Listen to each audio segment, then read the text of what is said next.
So hey guys, welcome back to a new video. आज मैं आप सभी के लिए एक बार फिर से लेकर आ गया हूँ कुछ बेहद ही खौफनाक और सच्ची कहानियाँ लेकर।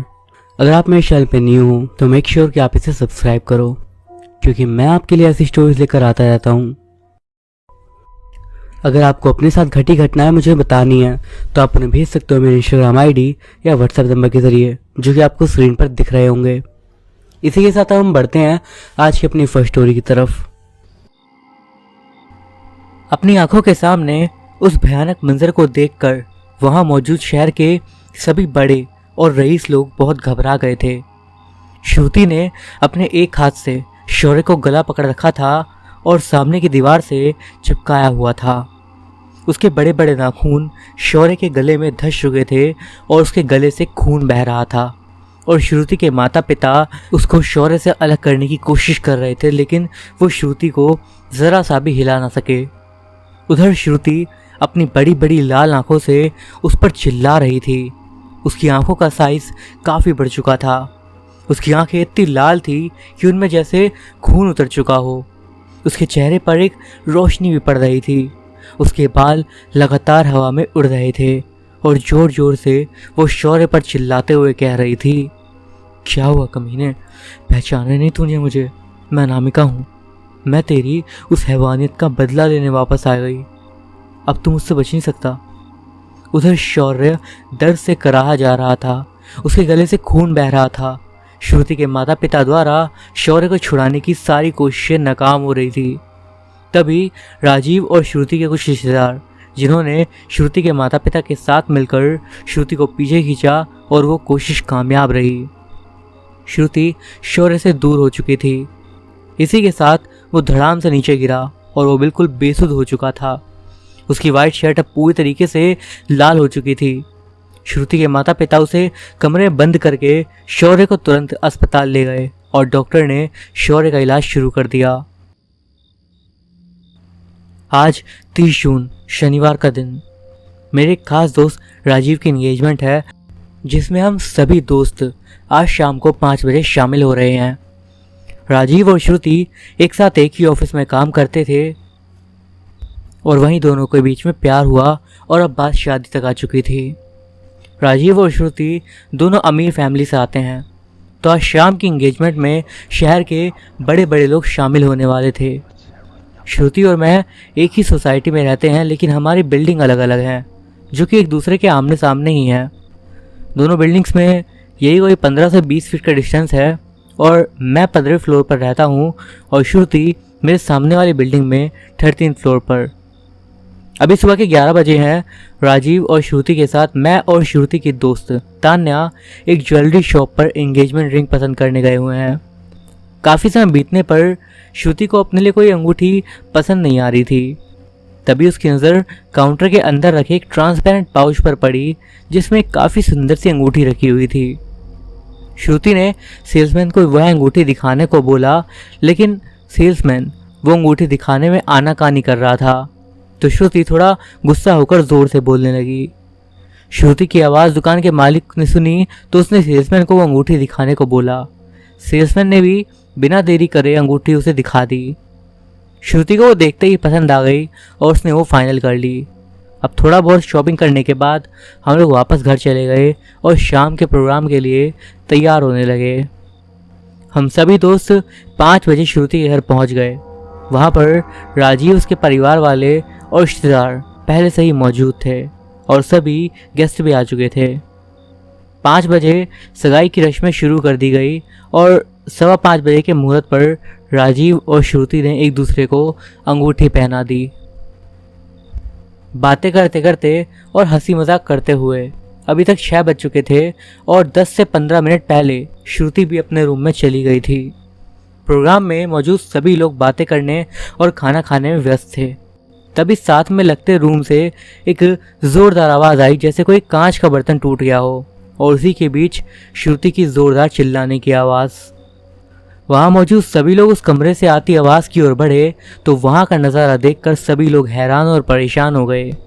श्रुति अपने ही छोटे भाई शौर्य पर चिल्ला रही थी और उसे अपने एक हाथ से उठाकर उसने दीवार पर चिपकाया हुआ था।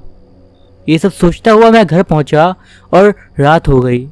रात को 11 बजे राजीव का फ़ोन आया और उसकी आवाज़ बहुत मंद मंद सी लेकिन उदासी भरी थी और वो मुझसे पूछ रहा था कि यार श्रुति को क्या हुआ।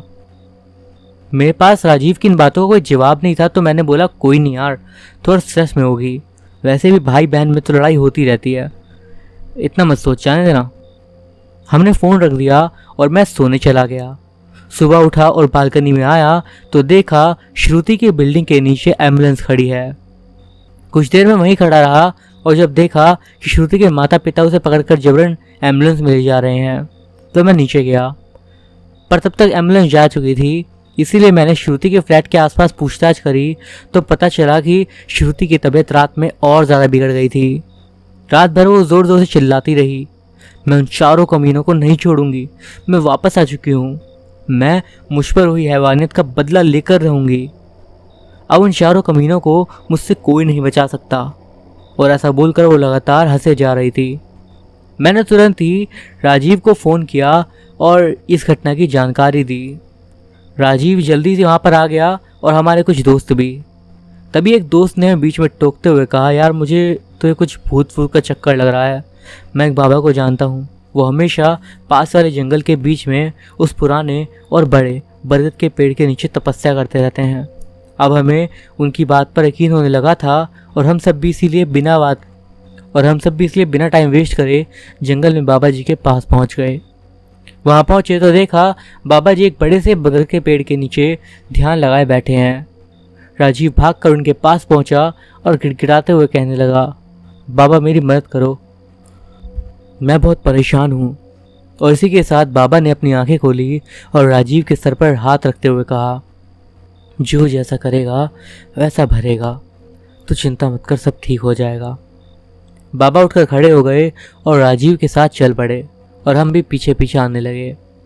कुछ ही देर में हम लोग हॉस्पिटल में पहुंच गए। वहां पहुंचने पर बाबा जी श्रुति के कमरे में जाने लगे तो श्रुति के पिताजी ने उनका विरोध किया, लेकिन राजीव के कहने पर वो मान गए और हम सभी भी श्रुति के कमरे में चले गए। वहाँ श्रुति बेशुद्ध अवस्था में अस्पताल के बेड पर लेटी हुई थी। तभी बाबा ने अपने हाथ में लिए कमंडल से कुछ पानी उस पर फेंका और श्रुति अचानक से उठकर बैठ गई। उसके बाल बिखरे हुए थे और उसके चेहरे पर अजीब सा निशान आ गया था। उसके चेहरे की नस मानो काली सी पड़ गई थी और चेहरा एकदम सफ़ेद था। एक ही रात में इतना बदलाव देखकर हम सभी दोस्त काफ़ी हैरान थे। बाबा ने दोबारा श्रुति पर पानी फेंका और ज़ोर ज़ोर से रोने लगी। वो उसके रोने में काफ़ी दर्द दिखाई पड़ रहा था। बाबा ने उससे पूछा, कौन है तू? मैं अनामिका। तो फिर तू इसके शरीर में क्यों आई है? उस अंगूठी की वजह से जो उसने अपनी सगाई में पहनी थी। इसके भाई पर हमले का कारण उसने अपने दोस्तों के साथ मिलकर मेरे ऊपर बहुत जुल्म किए थे। मैं अपना बदला लेने आई हूँ। कैसा जुल्म, कैसी हैवानियत, साफ साफ बताओ। हम सभी बड़ी गौर से श्रुति की और बाबा की बातों को सुन रहे थे और मन में एक विचार भी चल रहा था कि कहीं शौर्य और उसके दोस्तों ने इस लड़की के साथ कुछ गलत तो नहीं करा। इन सब दुविधा के बीच बाबा ने फिर से कहा, बिल्कुल शुरू से और साफ साफ सब बताओ। श्रुति रोते रोते बोलने लगी, मेरा नाम अनामिका है और मेरे घर में सिर्फ मेरी माँ और मैं रहते थे। हम लोग काफ़ी गरीब थे।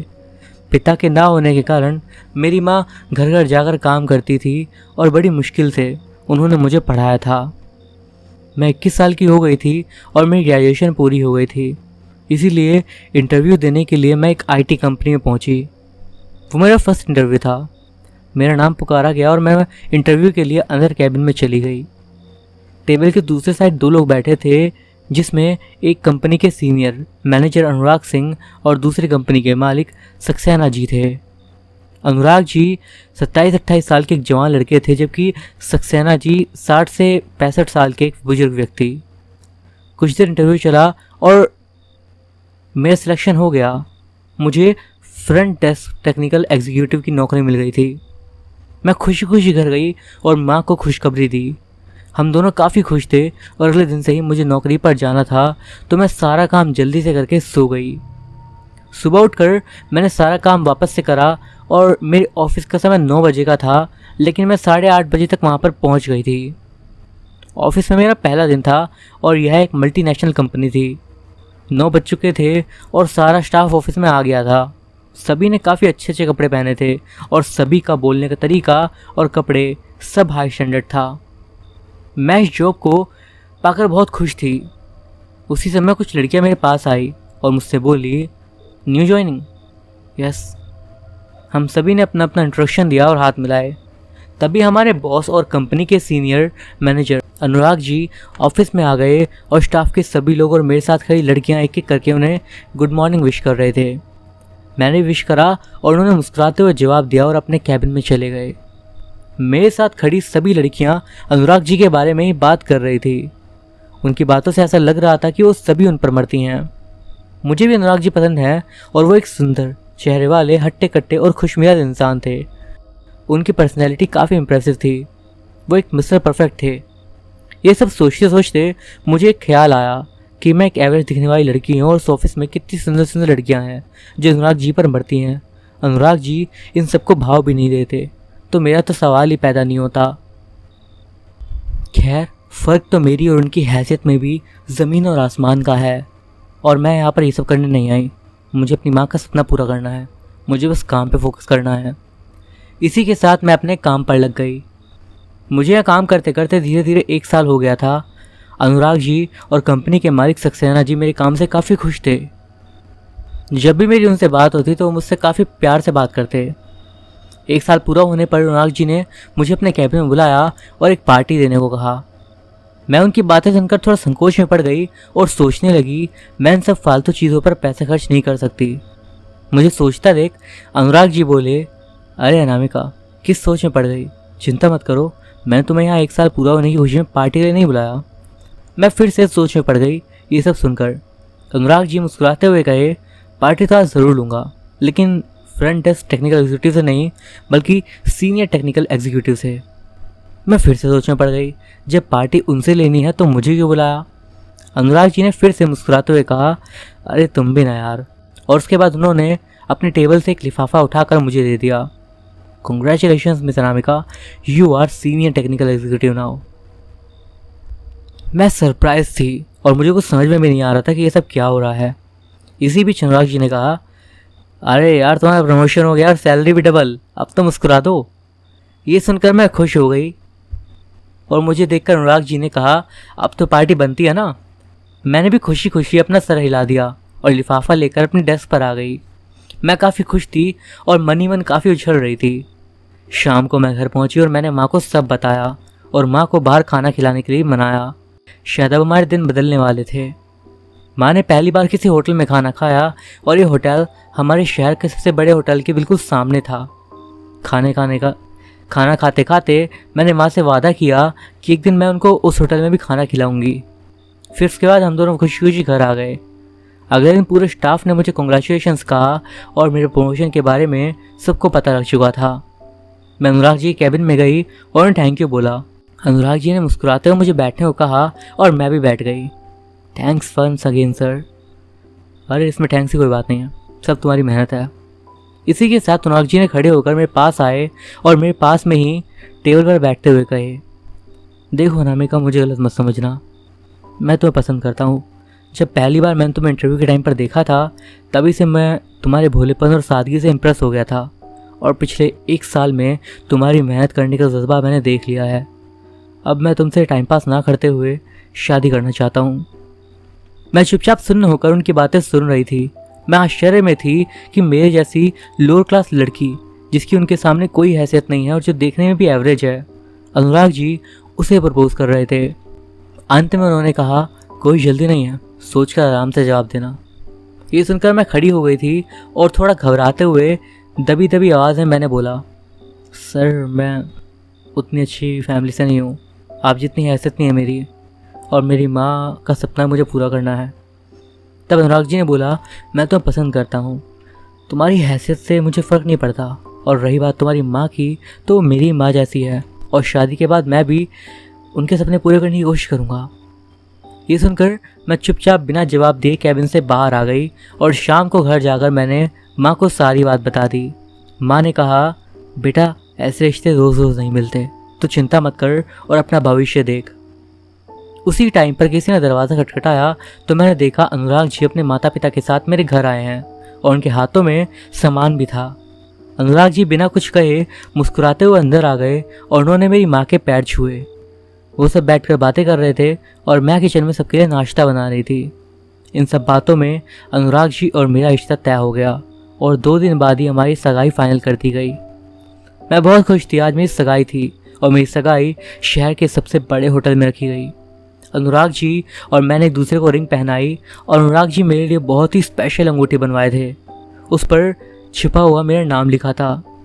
सगाई हो चुकी थी और 3 महीने के बाद शादी की तारीख भी तय हो गई।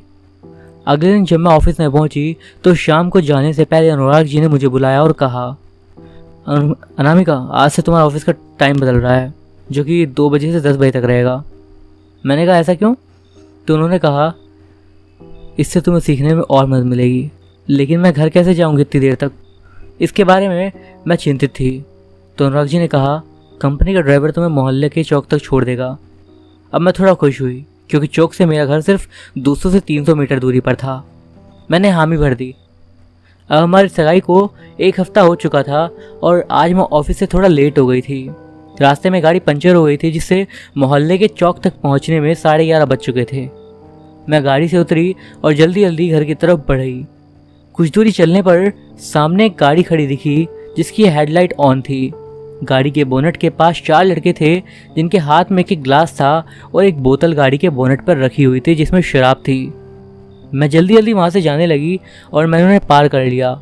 जब मैं उनके पास से गुजर रही थी तो वो लड़के कुछ फुसफुसा रहे थे, लेकिन मैं सबको इग्नोर करते हुए आगे बढ़ती रही। तभी पीछे से किसी ने आकर मेरा मुंह दबा लिया और मुझे खींचते हुए उस गाड़ी में धकेल दिया। मुझे ज़बरदस्ती उठाकर वो गाड़ी वहाँ से बड़ी तेज़ी से निकल पड़ी और अब वो चारों लोग चिल्ला रहे थे, आवाज़ नहीं निकलनी चाहिए वरना जान से मार डालेंगे। मैं बस उनके सामने हाथ जोड़कर रो रही थी।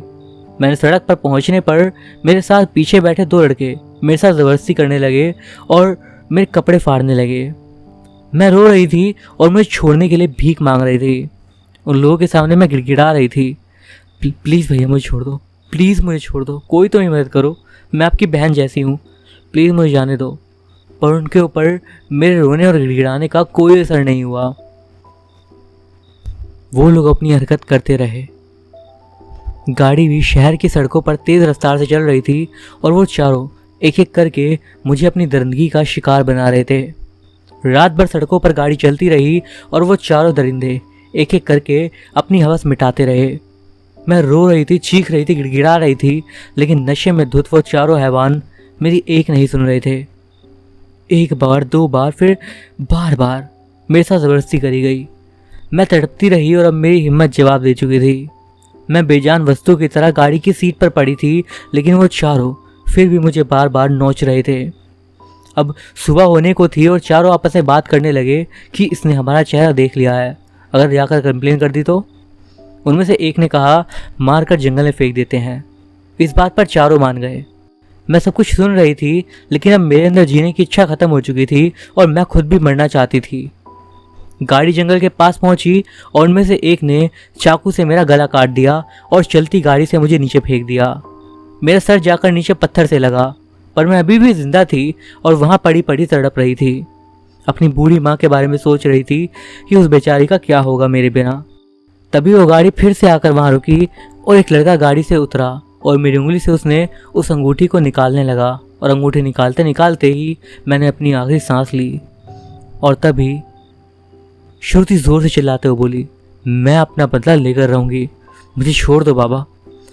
हॉस्पिटल के उस कमरे में जो भी लोग मौजूद थे उन सबकी आंखों में आंसू थे।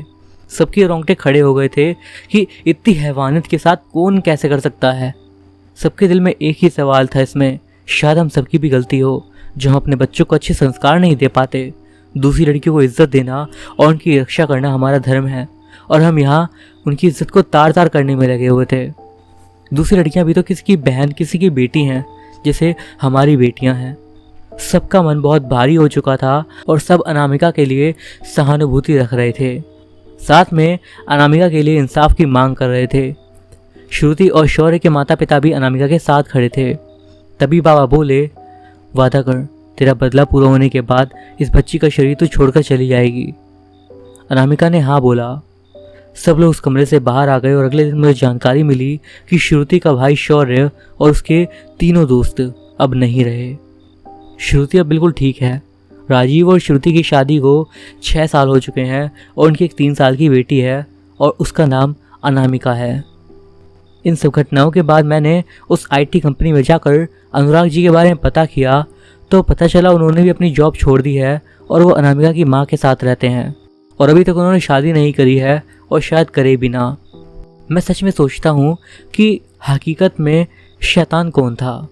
शायद अनामिका तो बिल्कुल भी नहीं।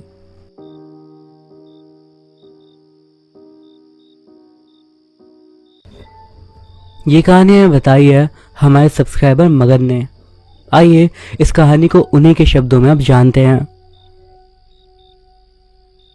मेरा नाम मगन है और ये जो घटना मैं आपको बता रहा हूँ ये लगभग 2005 के आसपास की बात है। मेरा एक दोस्त था जिसका नाम था सुमित। उसे उस टाइम पर एक कॉल आई थी। ये कॉल एक बूढ़े कपल ने करी थी जो कि अपने घर में होने वाली कुछ अजीब सी घटनाओं के बारे में उसे बताए थे। सुमित जो कि पेशे से वैसे तो एक इंजीनियर था बट उसका ओकल्ट, भगवान, भूत पिशाच इन सब चीजों में एक खास इंटरेस्ट था। दरअसल आप इस बात पे शायद मानो या नहीं मानो बट उसके पास एक गॉड गिफ्ट था। वो पैरानॉर्मल चीजों को सेंस कर लेता था, उन्हें महसूस कर सकता था। अपना इंजीनियर का काम करने के अलावा वो उन लोगों की मदद करता जो कि किसी भी तरह की पैरानॉर्मल चीजों से जूझ रहे होते। और हाँ, वो उस काम के लिए कभी भी किसी से कोई पैसा नहीं लेता। वो हमेशा लोगों की मदद करने के लिए ऐसा करता था। वो मानता था कि ये भगवान का दिया उसे एक तोहफा है जिसका इस्तेमाल वो लोगों की भलाई के लिए करता है। उसके साथ मैं कई बार उसके क्लाइंट्स के पास गया था और मैं उसके काम से काफी ज्यादा प्रभावित था और मुझे सच में पता है कि वो कभी भी गलत नहीं होता था। अब वापस इस घटना पर आता हूँ। जो कॉल आई थी उसके पास, ये कॉल करी थी मिस्टर नायर ने जो कि एक ओल्ड एज आदमी थे। उन्होंने उसे बताया कि कैसे उनके घर में कुछ काफी ज्यादा अजीब सी चीजें हो रही हैं और वो चाहते थे कि सुमित उसमें उनकी मदद करे। सुमित ने मुझसे पूछा कि क्या मैं उसके साथ चलना चाहता हूँ और जैसा कि मैं उसके साथ पहले भी कई बार जा चुका था, मैं इस बार भी उसके साथ जाने के लिए मान गया। मिस्टर नायर के घर पे हम लगभग दोपहर के 12-1 बजे के आसपास पहुंच चुके थे और जैसे ही हम लोग उनके घर के अंदर घुसे तब एकदम से ही सुमित का चेहरा कुछ बदला बदला सा लगने लगा, मानो उसे वहां पर घुसते के साथ ही कुछ अजीब सा महसूस होने लगा। उसे फौरन इस बात का अंदाजा हो चला था कि इस घर में कुछ ना कुछ तो गड़बड़ थी। उसने मेरी ओर देखा और हमने इशारों इशारों में कुछ बातचीत करी बट बिना कुछ बोले हम लोग आगे की तरफ बढ़ चले। मिस्टर नायर एक आदमी थे जिन्होंने रेलवे में लगभग 35 साल नौकरी करी थी। वो 6 महीने पहले ही नौकरी से रिटायर हुए थे और उस समय पर उनके साथियों ने उन्हें काफी अच्छी फेयरवेल दी थी और ये सारी अजीब चीजें ठीक उनके रिटायरमेंट के बाद से शुरू हो गई। उन्होंने बताया अपने रिटायरमेंट के बाद वो अपने बीवी और अपने बच्चों के साथ अपनी जिंदगी को काफी अच्छे से बिता रहे थे। इसके बाद सुमित और मैं उनके साथ उनके घर को देखने लगे। उनके घर का इंटीरियर काफी ज्यादा अच्छा था। उन्होंने बताया ये सारा उनकी वाइफ का काम है। जब हम उनके पूजा घर में गए तो वहां पे हमने एक चीज देखी। उनके पूजा घर में एक बड़ी सी नटराज जी की मूर्ति लगी हुई थी। नटराज जो कि भगवान शिव को दर्शाते हैं। वे काफी उत्तम कोटि के नृतक थे जिनके नृत्य से ब्रह्मांड बन भी सकता था और नष्ट भी हो सकता था। उनके नृत्य के मुख्यतः 2 रूप होते हैं जो कि मुझे पता है। एक लस्या जो कि ब्रह्मांड के जन्म को दर्शाता है और दूसरा तांडव जो कि मृत्यु और नाश को दिखाता है। लस्या और तांडव नटराज के 2 रूप हैं जो कि शिव जी की प्रकृति को दिखाते हैं, जिसमें वो बताते हैं कि किस तरीके से वो एक ब्रह्मांड का नाश करते हैं ताकि एक नया ब्रह्मांड जन्म ले सके। सुमित जो कि उनके पूरे घर में इधर से उधर घूम रहा था, नटराज जी की मूर्ति के जस्ट सामने आकर वो रुक गया। थोड़ी देर तक वो वहीं पर खड़ा रहा और उसके बाद वो बाकी का घर देखने लगा। उनका पूरा घर देखने के बाद मिस्टर नायर हम लोगों को उनके लिविंग रूम में ले गए जहाँ पर हम सोफे पर बैठ गए। इसके बाद उन्होंने अपने साथ हुई इन घटनाओं के बारे में बताना शुरू करा जिस वजह से वो परेशान थे। उन्हें देखने से साफ पता लग रहा था कि वो काफ़ी ज़्यादा परेशान थे अपनी ज़िंदगी से। उन्होंने बताया जब से वो रिटायर हुए उस वक्त से ही उनके परिवार के साथ काफ़ी ज़्यादा बुरी चीज़ें होना शुरू हो गई थी। उन्होंने बताया उनकी जो माताजी थी उनका निधन हो गया एकदम से एक छोटे से एक्सीडेंट के कारण। वो अपने बाथरूम में नहा रही थी और उस टाइम पर वो एकदम से गिरी और केवल गिरने के कारण उनकी मृत्यु हो गई। थोड़ा ही समय उनकी मृत्यु को बीता होगा कि एक सुबह जब वो उठे तो उन्होंने पाया कि उनके पिताजी जो कि अपनी कुर्सी पर बैठे थे रात में, उनकी उस कुर्सी पर बैठे बैठे ही मौत हो गई। उन्हें एक काफ़ी तेज़ हार्ट अटैक आया था। इसके अलावा उनकी आंखें खुली हुई थी, मानो ऐसे कि उन्होंने काफ़ी ज़्यादा भयानक सी कोई चीज़ देख ली हो। वो ही बता ही रहे थे कि सुमित ने उन्हें बात करते करते ही रोका और सुमित ने उनसे पूछा, ये जो पंखा यहाँ पर लग रहा है, क्या इस पंखे से कुछ घटना हुई है? क्योंकि मुझे ऐसा लगता है। तब मिस्टर नायर ने आगे बताया, हाँ, मेरा इकलौता बेटा करण जो कि पेशे से अच्छा खासा डॉक्टर था, उसने इस पंखे पर लटक कर आत्महत्या कर ली। उसकी ज़िंदगी में ऐसा कोई कारण नहीं था मेरे ख्याल से कि वो आत्महत्या जैसा काम करे, बट उसने ऐसा कर दिया। और ये तीनों ही घटनाएं जो कि मैंने आपको बताई, ये सब बस 5 महीने के भीतर हुई हैं। उनकी फैमिली जो कि पहले 6 लोगों की थी, अब वो बस 3 लोगों की रह गई है, जिसमें वो, उनकी वाइफ और उनकी बेटी सुधा थी, जिसकी उम्र अभी लगभग 18-19 साल की थी। मिस्टर नायर काफ़ी ज़्यादा परेशान थे अपने और अपनी फैमिली के लिए, और यही कारण था कि उन्होंने सुमित को वहाँ पर बुलवाया था। सारी बातें सुनने के बाद 10 मिनट तक सुमित चुपचाप बैठा रहा और अपने आप में ही कुछ बातें सोचता रहा, और उसके बाद उसने इन सारी घटनाओं के पीछे अपनी एक्सप्लेनेशन दी। सबसे पहले उसने बताया जैसे ही वो इस घर में प्रवेश करा था तभी उसे एक काफ़ी ज़्यादा बुरी गंध आने लगी थी, क्योंकि उस जगह से आती है जहाँ पर शमशान होता है। तो उसकी पहली बात ये थी कि जहाँ पर वो घर था वहाँ पर कई साल पहले होना हुआ एक शमशान था जहाँ पर लोगों की लाश जलाई जाती थी, और उनमें से कई लाशों की आत्माएं वहाँ पर भटक रही थी। उसने बताया कि उनके घर में घूमते हुए वो हर तरफ काल को ढूंढ रहा था, काल जो कि मौत का कारण होता है। उसे पता था कि इस घर में कहीं ना कहीं काल है जो कि लोगों की जान ले रहा है। तब उसे एकदम से ही पंखे के पास एक साया दिखाई दिया और वो समझ गया कि वो वही है। और तब सुमित ने सबसे ज्यादा हैरानी वाली बात कही। उसने कहा कि इन सारी घटनाओं के पीछे एक ही चीज का हाथ है, और वो है वो नटराज की मूर्ति जो कि उनके प्रार्थना वाले कमरे में लगी हुई है। यहाँ पर यह बात आपको बताना चाहूंगा कि भगवान की जो मूर्तियाँ होती हैं वो हमेशा हमारे घर में एक पॉजिटिविटी लाती है, एक अच्छी वाइब लाती हैं। लेकिन आपको शायद खंडित मूर्तियों के बारे में पता होगा, और जो लोग इस बारे में जानते हैं उन्हें पता होगा कि जो मूर्तियाँ खंडित हो जाती हैं, कहीं से टूट जाती हैं, ऐसा कुछ उनके ऊपर कुछ चीज़ें करी जा सकती हैं जिससे वास्तव में किसी परिवार को पूरी तरह से नष्ट किया जा सकता है। रही बात उस मूर्ति की, तो नटराज की मूर्ति मिस्टर नायर को उनके रिटायरमेंट के बाद एक गिफ्ट के रूप में किसी से मिली थी। उन्हें यह भी नहीं पता था कि वो किसका गिफ्ट था, क्योंकि उनके रिटायरमेंट की बड़ी सी पार्टी में वो गिफ्ट किसी ने वहाँ पर दिया था बिना किसी नाम के। सुमित ने मिस्टर नायर को बोला कि उन्हें उस मूर्ति को विसर्जित करना होगा और ये बहुत ज़रूरी है। मिस्टर नायर को उसकी बात पर बिल्कुल भी यकीन नहीं हो रहा था कि कैसे इस मूर्ति की वजह से ऐसा कुछ हो सकता है, बट वो लंबे समय से सुमित को जानते थे और वो जानते थे कि वो कोई बात ऐसे ही नहीं बोलता। इसी वजह से उन्होंने आखिर में उसकी बात को मान ही लिया और उस मूर्ति को विसर्जित करवा दिया। सुमित ने यह बताया कि अगर इस चीज़ को यहीं नहीं रोका गया होता तो उनके घर के बाकी के बच्चे 3 लोगों की भी जान खतरे में थी और उनका भी अंजाम ऐसा ही होता, आज नहीं तो कल।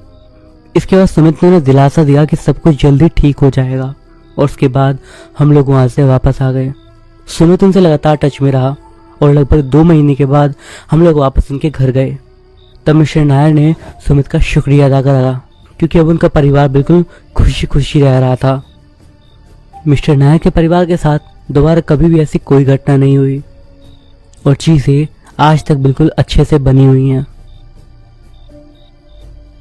इसी के साथ हम बढ़ते हैं आज की अपनी अगली कहानी की ओर। पहली बार मैंने उसे फ्रीज़र के पास देखा था। वो एक शुक्रवार की रात थी, या सच से बताऊं तो शनिवार की सुबह। रेस्टोरेंट को बंद करने से पहले बचा हुआ सारा सामान मैं फ्रीज में रख रहा था। कुछ सामान उठाने के बाद मैं वहाँ पर आया ही था कि तब मुझे एक काला सा साया उस फ्रीज़र के साइड में खड़ा हुआ दिखाई दिया। शुरू में थोड़ा धुंधला, पर धीरे धीरे वो मुझे साफ दिखाई देने लगा। वो साया एक बच्चे का लग रहा था। ऐसा लगा कि मानो वो कुछ बोलने के लिए अपना मुंह खोलने ही वाला था कि तभी फ्रीजर के अंदर से मुझे कुछ आवाज सी आई। मैंने एकदम से फ्रीजर खोल के देखा और उसके बाद जैसे ही मैंने वापस उस बच्चे वाली जगह पर देखा तो वो बच्चा अब गायब था। मैं बस फ्रीजर के पास खड़ा हो गया ये सोचते हुए कि अभी मैंने क्या देखा। मुझे नहीं पता था कि मैंने कुछ देखा भी या फिर नहीं। बस मेरे दिल की धड़कनें तेज हो गई थी और मैं काफी पसीने में तर हो गया था। मैंने पता नहीं क्यों फ्रीजर खोल के अंदर देखा, जबकि मुझे पता था कि अंदर कोई बच्चा नहीं आ सकता। बट मैंने चेक करा, वहां भी कुछ नहीं था। अब मैंने फ्रीजर का दरवाजा बंद कर दिया। यहाँ पर इस फ्रेंचाइजी रेस्टोरेंट में मुझे काम करते हुए अब 1 साल से ऊपर का वक्त हो गया है। यहाँ पे मैनेजर से मेरी अच्छी खासी बातचीत थी, तो मैं अपने हिसाब से अपनी शिफ्ट को चुन सकता था। रेस्टोरेंट का क्लोजिंग टाइम रात के 2 बजे का था। उस टाइम तक मैनेजर वहीं रहती थी, जो कि मेरी एक अच्छी दोस्त थी। इसके अलावा आसपास के सारे एरियाज को मैं अच्छे से जानता था और वहाँ पर कभी भी अगर देर रात को डिलीवरी करनी होती थी तो मैं वहाँ पर चला जाता था। जैसे कि मैंने बताया कि मैं शिफ्ट अपने हिसाब से चुनता था, तो मेरा कोई बेसिकली सोशल जोन था नहीं। ना मेरे की सारे कोई दोस्त थे और ना ही कोई रिश्तेदार। दोस्त के नाम पर सबसे पहले वो रेस्टोरेंट की मैनेजर और दूसरे वो सारे कोवर्कर्स जो कि मेरे अलावा वहाँ पर काम करते थे। उस रात मैं काम करके वापस अपने घर चला गया। अगले दिन जब मैं सो के उठा तो मेरे मन में उस बच्चे का एकदम से ख्याल आया जो कि मैंने बीती रात वहाँ पर देखा था। मैंने ज़्यादा नहीं सोचा और फ्रेश वगैरह होकर मैं वापस से अपने काम पर चला गया। धीरे धीरे सब कुछ नॉर्मल हो गया और टाइम वैसे ही बीतने लगा। इस घटना को अब 2 हफ्ते बीत चुके थे। मुझे याद है अभी एक शनिवार का दिन था, जिस दिन हमारे पास बहुत काम होता है और सांस लेने का भी वक्त नहीं मिलता। मुझे याद है रात के लगभग 9:15 बजे के आसपास फोन बजा। मैंने फोन उठाया तो उस साइड से एक बच्चे की आवाज आई। उसे एक पिज्जा ऑर्डर करना था। इसके बाद उसने अपना एड्रेस बताया, मकान नंबर 217 मालवीय नगर। उस बच्चे ने एक लार्ज साइज पिज्जा ऑर्डर करा था। मैंने ठीक है बोल के ऑर्डर ले लिया और कहा कि 1 घंटे के अंदर आपका पिज्जा डिलीवर हो जाएगा। हमारी फ्रेंचाइजी डोमिनोज वगैरह की तरह 30 मिनट की डिलीवरी पॉलिसी नहीं रखती। फोन काटे हुए मुझे आधा घंटे लगभग हो गया था और तब रेस्टोरेंट की मैनेजर सुजैन जो कि तब मेरे पास आई, मैंने उसे उस कॉल के बारे में बताया। ओह, उस बच्चे ने दोबारा कॉल करी है, पता नहीं है कौन। बस जब देखो तब परेशान करता रहता कॉल करके। तुम क्या सोच रहे हो, पिज्जा ले जाने का? तब मैंने कहा हाँ, आज मैं इस बार खुद ही जाकर देखता हूँ कि आखिर चक्कर क्या है। मुझे पता है वो कहीं ना कहीं से हमें देखता जरूर होगा। अगर आज वो मुझे दिख गया तो उसे अच्छे से बता दूंगा। वो बच्चा, उसका कॉल कोई पहली बार हमारे रेस्टोरेंट में नहीं आया था। वो अक्सर रात के समय कॉल करता था, एक लार्ज पिज्जा ऑर्डर करता और अपना एड्रेस वही बताता, 217 मालवीय नगर। बट जहाँ पर प्रॉब्लम वाली बात थी वो ये कि मालवीय नगर में 217 नंबर का कोई मकान था ही नहीं। वो एक सीधा रोड है जहाँ पर 201 से लेकर घर स्टार्ट होते हैं। इसके बाद 211 तक कंटिन्यू मकान है। उसके बाद 211 के बाद जो मकान है उसका नंबर सीधा 231 है और उसके बीच में कोई भी नंबर का मकान नहीं है। मुझे ये बात पता थी क्योंकि जो भी हमारे यहाँ पर नया डिलीवरी वाला आता था उस बच्चे का कॉल उठाता और पिज्जा लेकर वहाँ पर डिलीवर करने चला जाता। बट वहाँ पर उसे एड्रेस कहीं मिलता ही नहीं था। वहाँ आसपास के पड़ोसी भी इस बात को बताते बताते थक गए थे और अब उन्हें भी आदत हो गई थी कि वहाँ पर 217 नंबर का कोई भी मकान नहीं है। हमें लगता था कि ये कोई बच्चा होगा जो कि वहीं उसी एरिया में रहता होगा और हम लोगों पर प्रैंक करता होगा और जिस टाइम पर हम लोग वहाँ जाते होंगे तब वो कहीं ना कहीं से हमें छुप कर देख कर हंसता होगा। ऐसा नहीं कि हमने उसे पकड़ने की कोशिश नहीं करी, हमने कई बार उसे पकड़ने की कोशिश करी बट हमें कभी भी कोई सुराग नहीं मिला, ना कोई बच्चा।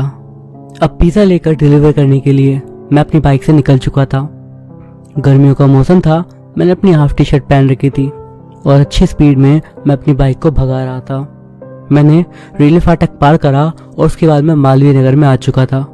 अब मैं आ गया उस सीधे वाले रोड पर जहाँ से 201 से मकान नंबर स्टार्ट होते हैं।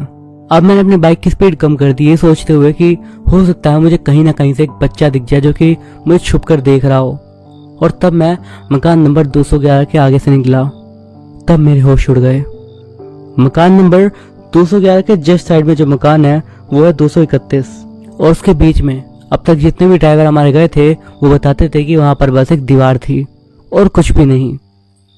पर्सनली मैं उस जगह पर डिलीवरी के लिए पहली बार आया था और तब मैंने देखा 211 के साइड में 231 के बीच में एक मकान था और ये और कोई नहीं, ये था 217। मैं एकदम से हैरान हो गया। आखिर चक्कर क्या था? देखने में भी ऐसा लग रहा था कि वो घर काफी समय से वहीं पर था, क्योंकि उस घर की बनावट ज्यादा नई नहीं थी। मैंने अपनी बाइक एक साइड पर लगाई और पिज़्ज़ा उतारने के बाद अब मैं धीरे धीरे उस घर की तरफ बढ़ने लगा। मैं सोच रहा था अब तक जो बातें मुझे उस घर के बारे में पता थी, क्या वो सब बस झूठ थी? उस घर के मेन डोर पर मैं पहुंच चुका था और अब मैंने वहां पर बेल बजाई। थोड़ी देर में मुझे किसी के भागने की आवाज आई और तब दरवाजा खुला। वो एक बच्चा था, एक नॉर्मल सा दिखने वाला बच्चा। मैंने पिज़्ज़ा निकाला और उसे पिज़्ज़ा दे दिया। उसके बाद वो बच्चा अंदर गया और वो पैसे लेकर आया और उसने मुझे पैसे दे दिए। इसके बाद मैं वहां से वापस जाने लगा। अपनी बाइक तक आने के बाद मैं वापस पलटा ये देखने के लिए कि वो घर वहां पर अब भी है या नहीं, बट वो अब भी वहीं था। इसके बाद मैं अपनी बाइक पर बैठा और वापस अपने रेस्टोरेंट जाने लगा। मैं रेलवे फाटक तक आ चुका था। उसके बाद मैं वापस घूमा और वापस उस घर के पास गया ये देखने के लिए कि वो घर अब भी वहां पर था या नहीं, बट वो घर अब भी वहीं था। उस घर को देखने के बाद मैं वापस मुड़ा और अब सीधा रेस्टोरेंट आ गया और ये बात मैंने बताई सुजैन को। तुम मजाक कर रहे हो क्या? दिमाग घूम गया है? इस एरिया में ना मैं पिछले 20 साल से रह रही हूँ और यहाँ के सारे मकान, यहाँ पर जितने लोग ऑर्डर करते हैं उन सबको मैं बता सकती हूँ, उन सबके घर बता सकती हूँ और किस तरह के वो ऑर्डर करते हैं वो भी सब भी बता सकती हूँ। बट मुझे पता है और सबको पता है यहाँ पर कि वहां पर कोई 217 नंबर का मकान है ही नहीं। मैं कसम से बोलता हूँ, मैं अभी अभी वहां पर डिलीवर करके आया हूँ पिज़्ज़ा। कम ऑन यार, मैं उस पिज़्ज़ा को खाने का सोच रही थी, तुम पता नहीं क्या खुद ही खाकर आ गए हो। तुम एक ऐसे घर को कैसे डिलीवरी कर सकते हो जो कि है ही नहीं? हमारे यहाँ के ड्राइवर दर्जनों बार वहां पर गए हैं, समझे, और हर बार वापस लौट कर आए हैं। सुजैन को यकीन नहीं हो रहा था मेरी बात पर। वो सोच रही थी कि मैं मजाक कर रहा हूँ, बट मैं अपनी बात को लेकर सीरियस था और मुझे पता था जो मैं बोल रहा हूँ वो बिल्कुल सच है। ठीक है, अगर तुम्हें मेरी बात पर यकीन नहीं है तो काम करो, अपनी गाड़ी लेकर जाओ और जाके वहां पर देख लो वो मकान है वहां पर या नहीं। हाँ, ताकि तुम यहाँ पर कुछ कर सको, है ना? इसलिए तुम मुझे भेजना चाहते हो। ठीक है, अगर तुम्हें लगता है कि मैं झूठ बोल रहा हूँ तो एक काम करते हैं, रेस्टोरेंट को बंद करते हैं, उसके बाद हम वहीं से घर चलेंगे। और अगर इतना बन ही रही हो तो मेरे से 1000 रुपए की शर्त लगाओ अभी। सुजैन ने बिना कुछ सोचते हुए तुरंत शर्त लगा ली और बोली कि ठीक है, हम वहां पर चलेंगे। इसके बाद वहां पर लगभग सारे ड्राइवर घर जा चुके थे और मैं अपना काम बस निपटा कर वहां से निकलने की तैयारी कर ही रहा था। थोड़ी देर में एकदम से मेरे पीछे सुजैन आई और वो जोर से चिल्लाई, 1000 रुपए हारने का वक्त आ गया है, चले। मैंने अपनी बाइक को रेस्टोरेंट की पार्किंग में ही छोड़ दिया और सुजैन की कार में बैठकर हम दोनों ही वहां से निकल गए। थोड़ी देर में हमने रेलवे फाटक पार करा और उसके बाद हम दोनों मालवीय नगर में आ गए। धीरे धीरे जैसे हम उस घर की तरफ बढ़ रहे थे, हवाएं थोड़ी तेज होने लगी और मौसम थोड़ा खराब सा होने लगा। अब धीरे धीरे बारिश शुरू हो चुकी थी और थोड़ी ही देर में हम उस घर के सामने थे जिसके आगे नंबर प्लेट लगी थी 217 मालवीय नगर। सुजैन ने सड़क के बीचों बीच गाड़ी को रोक दिया। हे भगवान, ये नहीं हो सकता। मैं सच में देख पा रहा था उसके चेहरे पर कि वो किस तरीके से हैरान हो गई थी उस घर को वहां पर देखकर। यह इम्पॉसिबल है यार, इस पूरे एरिया में मैंने अपनी जिंदगी बिता दी है, यहाँ पर यह घर पहले कभी नहीं था। मैं तब भी इस बात को मजे में ले रहा था। मैंने उसे चिढ़ाते हुए बोला, मेरे 1000 रुपए दूंगी बाद में। ऐसा बोलते हुए उसने गाड़ी का दरवाजा खोला और गाड़ी से नीचे उतर गई। बारिश अब तेज हो गई थी। गाड़ी से उतरने के बाद न जाने क्यों सुजैन धीरे धीरे अब उस घर की तरफ बढ़ रही थी, उस घर के पीछे के दरवाजे की तरफ। ये सुजैन, इधर आओ। ओए, अगर उन्होंने देख लिया तो पुलिस बुलवा देंगे, रात के 2 बज रहे हैं। उसने एक पल को मेरी तरफ देखा और अपने हाथ से मुझे चुप रहने का इशारा किया और अब धीरे धीरे आगे बढ़ने लगी। अब एक बहुत ज्यादा अजीब चीज हुई। उस घर में जो पीछे वाली साइड पे वो दरवाजा था जहां सुजैन बढ़ रही थी, वो अब तक मेरी आंखों के सामने बंद था, बट जैसे ही सुजैन थोड़ा आगे गई वो दरवाजा एकदम से ही पूरा खुल गया। सुजैन उस दरवाजे की तरफ बढ़ी और उसने अंदर झांका बाहर की साइड से ही। तब पता नहीं क्यों एकदम से अंदर की तरफ जाने लगी। मैं थोड़ा जोर से बोला बट उसने मेरी बात को अनदेखा कर दिया और उसके बाद जैसे ही वो अंदर गई तुरंत वो दरवाजा बंद हो गया। मैं जोर से चिल्लाया और गाड़ी का मैंने गेट खोला। इसके बाद मैं भागते हुए उस दरवाजे की तरफ गया जो कि उस घर का पीछे वाला दरवाजा था। मैंने उस दरवाजे को खोलने की बहुत कोशिश करी पर पता नहीं कैसे अब वो दरवाजा बंद हो चुका था और खुल ही नहीं रहा था। बारिश अब और ज्यादा तेज हो चुकी थी। अब मैं वहां से सुजैन को आवाज लगाने लगा बट कोई फायदा नहीं। अब मैं घर के चारों ओर देखने लगा बट मुझे कुछ भी नहीं मिल रहा था। तब मैं घर के मेन डोर के पास गया और उसके बाद मैं वहां पर बोलने लगा, सुजैन मेरी आवाज तुम्हें आ रही है? बाहर आओ। इसके बाद मैंने उस दरवाजे पर नॉक करा बट जैसे ही मैंने एकदम से दरवाजे पर हाथ मारा पता नहीं कैसे मेरे हाथ में बहुत जोर से चोट सी लगी। इतनी जोर से कि मेरे हाथ में से एकदम से खून सा आने लगा और बारिश की उस रोशनी में मेरा खून मुझे काले रंग का दिखाई पड़ रहा था। मैंने गुस्से में आकर उस दरवाजे को जोर से लात मार दी और वो दरवाजा अब एकदम से पूरा खुल गया। तब जो मैंने सामने देखा उसे देखकर मैं चौंक गया और डर भी गया। मेरे सामने वही बच्चा खड़ा था जो कि तब पहले पिज्जा लेकर गया था। तुम यहाँ वापस क्यों आए? तुम्हें यहाँ नहीं आना चाहिए था। ऐसा बोलते हुए धीरे धीरे मेरी तरफ बढ़ने लगा। पता नहीं क्यों पर उस छोटे बच्चे को देखकर मुझे बहुत ज्यादा डर लगने लगा। तब एकदम से ही अंदर से एक जोरदार चीख आई और उस आवाज को मैं पहचान गया जो कि सुजैन की थी। मैं जोर से चिल्लाया, सुजैन तुम ठीक हो? पर वो बच्चा बिना किसी एक्सप्रेशन के मेरी तरफ बढ़ रहा था और वो बोला, तुम्हें यहाँ नहीं आना चाहिए था। तुम्हें यहाँ नहीं आना चाहिए। अब तुम्हें वापस नहीं आना चाहिए था। तुमने किसी को अंदर जाने दिया। तब वहां पर जो एक छोटा सा बल्ब टंग रहा था वो धीरे धीरे बंद चालू होने लगा और मुझे सच में बहुत सारा डर लग रहा था। अब वो एक आखिरी बार चिल्लाया, चले जाओ यहां से। और तब उसका मुंह जब मैंने अंदर से देखा तो मैं डर के मारे कांप गया क्योंकि इसके मुंह में ना कोई दांत दिख रहा था ना जीभ, बस काला अंधेरा। इसके बाद एकदम से उसका मुंह पता नहीं कैसे बड़ा सा होने लगा। मैं समझ गया कि मुझे यहां से भागना पड़ेगा। मैं पीछे मुड़ा और जोर से भागने लगा। मैं भागते भागते 201 नंबर मकान के सामने आ गया था और अब मुझे सुजैन की एक बार फिर से याद आई। अब मैं धीरे धीरे वापस से उस मकान के सामने गया और तब मेरे को दूर से ही दिख गया कि रोड पर सुजैन की गाड़ी नहीं खड़ी थी जो कि उसने बीचों बीच लगाई थी। मैं वहां से मुश्किल से 40 सेकंड के लिए भी नहीं गया होऊंगा। पता नहीं क्यों पर मैं तब वहां से पैदल पैदल ही भागकर वापस से रेस्टोरेंट आया, लगभग 3 किलोमीटर दूर। रेस्टोरेंट आने के बाद मैंने अपनी यूनिफॉर्म को चेंज करा और उसके बाद अपनी बाइक लेकर अब मैं वापस से मालवीय नगर की साइड गया। तब जब मैं उस जगह पर पहुंचा जहां पे 217 था, मेरे होश उड़ गए क्योंकि अब वो मकान वहां पर था ही नहीं।